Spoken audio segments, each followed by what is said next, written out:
زخم خورده از تاریخ، مهده های بیگانه با سلاح آمدن تا جا فرو ریخ خون سرشون، سرزمین فروخته شد به نام صلح دروغین. آنها با نور آمدن اما سایه در پشت سرشان روشن کرد. از خاکستر و فولاد آموختیم که تسلیم مرگ زور است. از فشار نفس را می‌بندد، تحریم نبض را سیر می‌کند. اما ایمان کلانی است که فروخته شود یا جایگزین گردد.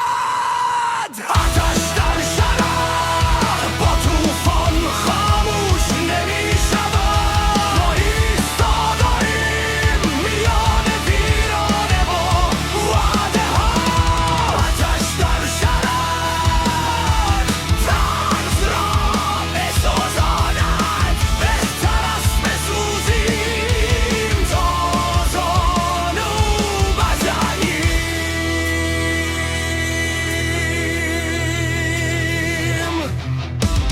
نسلی زاده‌ایم محاصره، گرسنگی را پیش از سخن آموخت. ما بی‌نقد بشیم اما دوباره برده نمی‌شویم. دعا سلاح نیست اما ایمان فولاد می‌سازد. اگر جهان ما را به تسلیم بخواند، ما راه زخم خورده را برمی‌گزینیم. یا آسمان هر دروغی را ثبت می‌کند، زمان بهای هر قدرتی را می‌گیرد. هیچ امپراتوری جاودانه نیست جز حقیقتی که آزمودهی شود.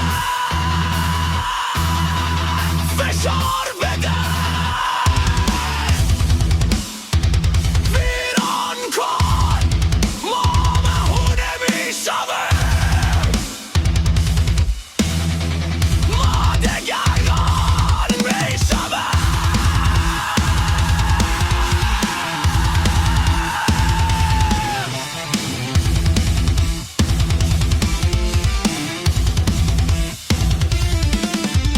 آتش در شرق اکنون روشن‌تر می‌سوزد، نه برای فتح جهان بلکه برای نپذیرفتن تختی. آتش در شرق این سوگند زنده است. با جنگ بیا، ما با ایمان پاسخ می‌دهیم. از میان خاک و ویرانی ایستادن را مختیم، نه از نفرت دنیا بلکه از عشق به کرامت